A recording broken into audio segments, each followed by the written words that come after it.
के लिए भी बैठे हैं, जरा व्यासी के लिए चाय बनाओ ना। अब वो उठ के खड़े हो गए, महाराज जी मैं चाय लेके आ रहा है, तब तक वो प्रशंसा करेगी, महाराज जी ये चाय बहुत अच्छा बनाते हैं और भोजन इनके हाथ का आप खाओगे ना, आप प्रशंसा करते रह जाओगे। तो वो भी आ जाता है अपने बोले, जब तू बैठ महाराज के पास, मैं भोजन भी बना लेता हूँ, आनंद हो जाता है, घर में शांति हो जाती है। क्योंकि ये माताओं बहनों को न जाने क्या क्या प्रश्न करना होता है, पुरुषों को तो कोई प्रश्न करना नहीं होता है। तो महाराज जी को प्रणाम कर लिया, आदर दिया, बैठ गए। अब बहनों को तो न जाने क्या क्या पूछना होता है, महाराज जी ये कैसे होगा, वो कैसे होगा, रिश्ता नहीं हो रहा है बेटी का, अब बेटे के लिए बढ़िया बहू नहीं मिल रही, महाराज कोई उपाय बताओ। न जाने क्या क्या प्रश्न होता है उनके दिमाग में। अच्छा, पुरुषों के दिमाग में कोई प्रश्न नहीं होता है। तो गणेश जी भोजन बहुत अच्छा पकाते हैं, तो इसलिए मैं कहता हूँ जो पति भोजन पकाते हैं, पत्नी के कामों में हाथ बटाते हैं, अच्छा करते हैं। गणेश जी से ये पतियों को सीखना चाहिए कि कभी कभी पतियों को भी भोजन पकाना चाहिए, बनाना चाहिए। गणेश जी भी अपने हाथों से भोजन बनाते हैं, पत्नियों को खिलाते हैं, बच्चों को खिलाते। इसलिए अब अपने आप बनाएंगे, अपनी रुचि का खाओगे तो पेट थोड़ा बाहर तो आ जाएगा। तो गणेश जी का पेट बाहर है। अच्छा, गणेश जी की जो जीभ है, हमारी तो जीभ कंठ से, हमारी आपकी जीभ कंठ से होंठ की ओर है, लेकिन गणेश जी की जीभ होंठ से कंठ की ओर है। हाथी की जीभ उल्टी हुई, कभी अवसर मिले आप देख सकते हो, हाथी की जीभ होंठ से कंठ की ओर उल्टी हुई। गणेश जी महाराज हमको आपको बताना चाहते हैं ना, वाणी को बहिर्मुख मत रखो, अपनी जुबान को, वाणी को अंतर्मुख रखो। जरूरत से ज्यादा मत बोलो, नहीं तो समाज कहेगा कि बड़ा बड़ बोला। कई बार घर में भी लोग डांट देते हैं, तुम तो बहुत बोलते हो, तू तो बहुत बोलती है, ऐसा बोल देते हैं ना लोग। तो ऐसा हम ना बोले, इतना ज्यादा हम ना बोलो। हाँ, ज्यादा कुछ बोलना है तो केवल हरि नाम बोलो, संसार की बातें ज्यादा मत बोलो, ये गणेश जी बताना चाहते हैं। इसलिए उनकी जीभ अंतर्मुखी है। हो गया ना सारा चिंतन। मस्तक, आंख, नाक, कान, जीभ, पेट, यहाँ तक का दर्शन कर लिया। हाथ गणेश जी के चार हाथ का अभिप्राय है, गणेश जी चारों पदार्थ देते हैं, धर्म, अर्थ, काम, मोक्ष। ये चारों पदार्थ गणेश जी महाराज देते हैं, जो उनके शरण में जाता है। धर्म, अर्थ, काम, मोक्ष चारों गणेश जी दे देते हैं, इसलिए चार हाथ। अच्छा, इन चारों हाथों में चार चीजें गणेश जी ने ले रखा। गणेश जी के एक हाथ में परशु है। परशु एक प्रकार का हथियार है, फरसा, इसको तो आधुनिक भाषा में फरसा बोलते हैं, साहित्यिक भाषा में परशु बोलते हैं। तो उनके हाथ में परशु, वैसे एक प्रकार का हथियार है, लेकिन परशु अध्यात्म जगत में दान का प्रतीक है। गणेश जी कहते हैं हर व्यक्ति को अपने कमाई का दशांश दान करना चाहिए, दान से धन पवित्र हो जाता है, इसलिए परशु है। गणेश जी के दूसरे हाथ में पास है। पास एक प्रकार का हथियार है, शत्रु को फंसाकर मारने के लिए। गणेश जी महाराज कहते हैं तुम भी अपने शत्रुओं को अपने आप देखो, अपने आप पकड़ो, अपने आप को मारो। वो कौन से शत्रु? जो हमारे भीतर के शत्रु है, काम है, क्रोध है, मद है, लोभ है, अहंकार है, वासना है, ये कितना कितना हमें नचाते हैं। तो इन शत्रुओं को गणेश जी कहते हैं कि स्वयं तुम पकड़ो, पास में बांधो और इनको मारो।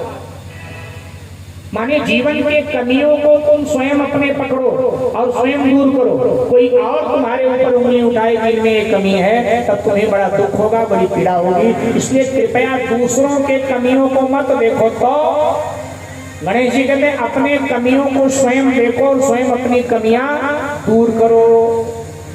लेकिन हम निराले हैं, हम दूसरों में तो कमियां देखते हैं, लेकिन अपने में हमें कमी दिखाई देती नहीं है। इसलिए जीवन का वास्तविक आनंद हमें नहीं मिलता है। गणेश जी कहते हैं कि भैया, अरे दूसरों के गुण में अपनी गलतियां देखा करो, दूसरों के गुण में अपनी गलतियां देखा करो, दूसरों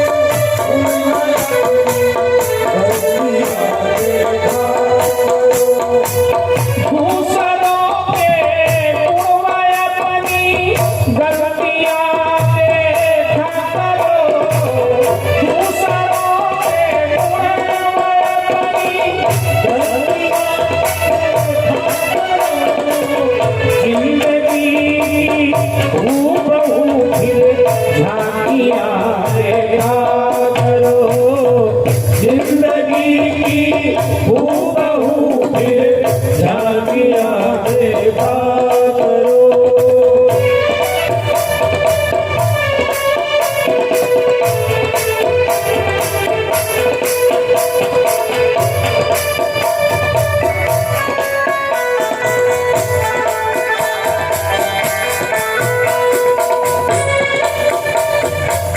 जब सताए आनंद तुमको सिकंदर सागरू, जब सताए आनंद तुमको सिकंदर सागरू, खाली हाथों आती आती, खाली हाथों आती आती अरतियां देखा करो,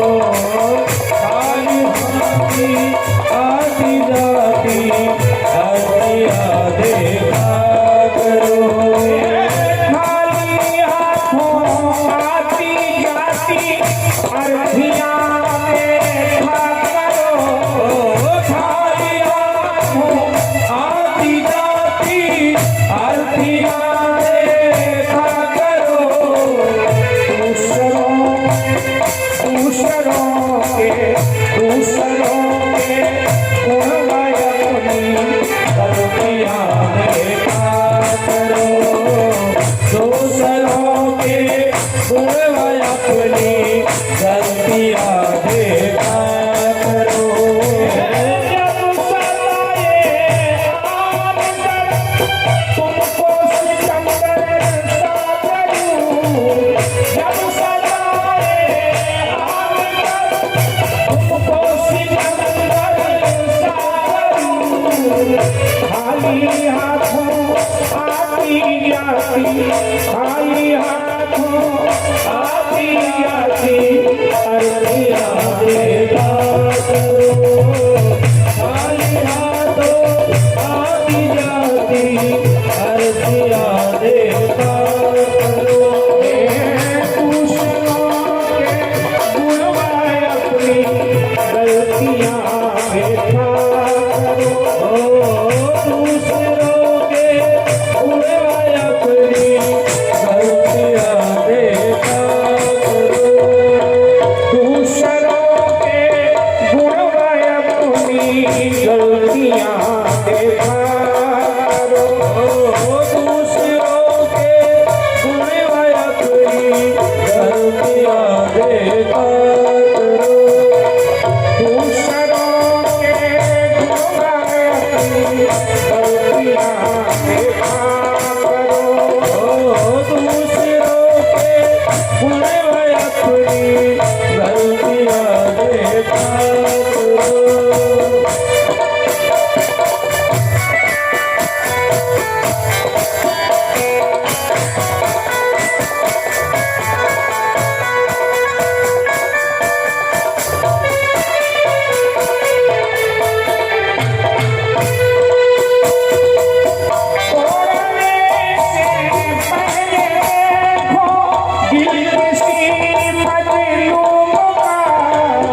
तोड़ने से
तो गणेश जी के एक हाथ में परशु, दूसरे में पास है, तीसरे हाथ में गणेश जी महाराज के अंकुश है।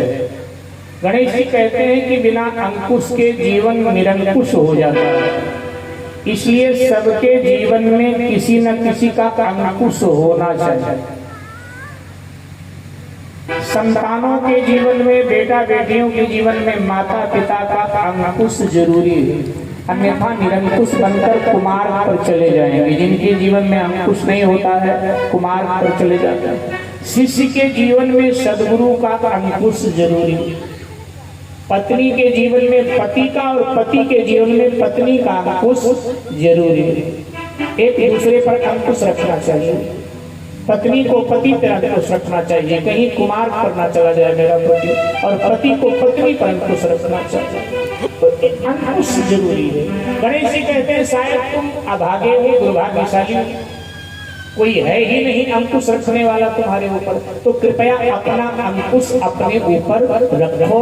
विवेक से निर्णय लो कि वहां जाना मेरा ठीक है, वहां जाना ठीक नहीं है, ये रास्ता मेरे लिए कल्याणकारी है, ये रास्ता मेरे लिए हानिकारक है। अपना अंकुश अपने जीवन में होना चाहिए। इसलिए एक हाथ में परशु, दूसरे में पास, तीसरे में अंकुश है, और चौथा हाथ कई जगह गणेश जी का इस तरह शांति मुद्रा में है, और कई जगह चौथे हाथ में लड्डू है। लड्डू माने शुभ, लड्डू शुभ का प्रतीक है। आपने नया मकान बनाया हो, बेटा का ब्याह किया हो, और शायद कोई सम्मिलित ना हो पाया हो, तो जब वो मिलता है तो आपको छिड़ता है, भैया बेटे का ब्याह कर लिया, लड्डू खिलाया नहीं, ब्याह प्रवेश कर लिया, लड्डू खिलाया नहीं। जबकि लड्डू से और मिठाइयाँ महंगी हैं, लेकिन ये नहीं कहता रसमलाई नहीं खिलाया, गुलाब जामुन नहीं खिलाया, वो यही कहता है लड्डू नहीं खिलाया। भले ही आप उसको गुलाब जामुन खिला दो, लेकिन वो यही कहेगा लड्डू नहीं खिलाया। लड्डू शुभ का प्रतीक है। तो गणेश जी कहते हैं अगर ऐसा जीवन तुम्हारा रहा तो तुम्हारे जीवन में सदा शुभ होगा, सदा मंगल होगा। तो महाराज भाई साहब, मेरे भाई बहन, ये गणेश जी के स्वरूप का चिंतन पूरा हुआ। अब गणेश जी के थोड़ा भोजन आदि पर भी विचार कर ले। गणेश जी को क्या प्रिय है, खाते क्या है गणेश जी? हाजी लड्डू खाता, बहुत खाता। अच्छा, जो बहुत मीठा खाते हैं उनको बीमारी कौन सी लगती है? शुगर लगती है। अच्छा, जब शुगर लगती है तो वैसे लोग, डॉक्टर लोग क्या बताते हैं? खाओ, कहते हैं जामुन का फल खाओ, जामुन का रस पियो, कैद का फल खाओ, ये डॉक्टर बताते हैं। तो गणेश जी महाराज को बड़ा शौक है मीठा खाने का, तो गणेश जी मीठे में लड्डू खाते हैं। लेकिन लड्डू खाने के बाद में गणेश जी क्या खाते हैं, तो लिखा है कपित्थ जम्बू फल चारु भक्षणम। फिर गणेश जी इसके बाद में जामुन खाते हैं। फल में जामुन प्रिय है, कपित्थ प्रिय है। तो गणेश जी कहते हैं मत मत मारो, अगर मीठा खाने का शौक है तो मीठा खाइए, लेकिन गणेश जी कहते हैं तुम्हारे घर के फ्रिज में जामुन और कपित्थ का फल होना चाहिए। मीठा खाने के बाद में कम से कम 100 ग्राम जामुन खाओ, जिससे शुगर की संभावना ही मिट जाए। तो गणेश जी जामुन खाते हैं, कपित्थ खाते हैं। इसलिए गणेश जी को लड्डू का भोग लगावे, फल चढ़ाना हो तो जामुन नहीं प्रिय, जामुन चढ़ाना, कपित्थ चढ़ाना। अब एक सज्जन ने पूछा कि ये तो सब ठीक है, लेकिन गणेश जी को तो तुम लोग दुर्बा चढ़वाते हो। हाँ, हम लोग शंकर जी को भी चढ़वाते हैं, गणेश जी को चढ़वाते हैं। कई लोग तो किसान लोग पूछ लेते हैं, किसानों के क्षेत्र में कहता हो, किसान लोग कहते हैं महाराज हम तो अपने गाय बैल घोड़े को दुर्बा खिलाते हैं और तुम लोग गणेश जी को चढ़वा देते हो और शंकर जी को चढ़वा देते हो। विधान क्यों क्यों ये दुर्बा क्यों? ध्यान दीजिए, कभी खेती किसानी से आप जुड़े रहे होंगे तो आपको अनुभव होगा।